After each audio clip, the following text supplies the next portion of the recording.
Equal protection of law, the second principle of equality under article 14, जो एक legal concept US constitution से निकला हुआ पॉजिटिव कॉन्सेप्ट है।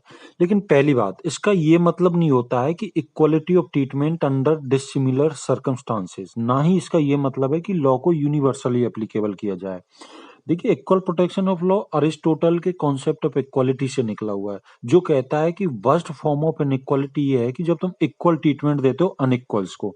इसलिए इक्वल प्रोटेक्शन ऑफ लॉ बोलता है कि equality of treatment under equal circumstances, मतलब जो लोगों की परिस्थिति एक जैसी है उन पे एक जैसा कानून अप्लाई किया जाए।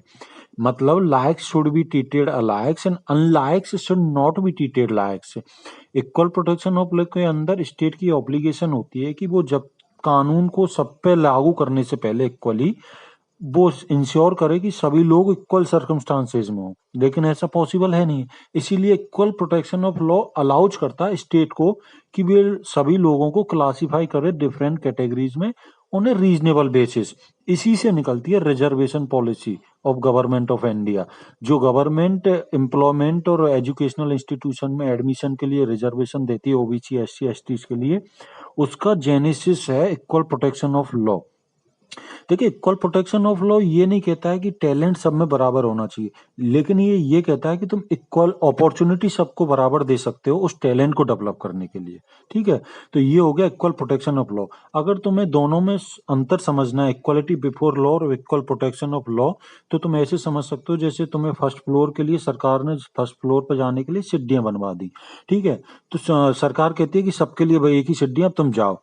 लेकिन अगर कोई व्हील चेयर यूज करता है तो वो सीढ़ियों पे कैसे जाएगा? उसके लिए तुम्हें या तो रैंप लगवाओ या लिफ्ट लगवाओ।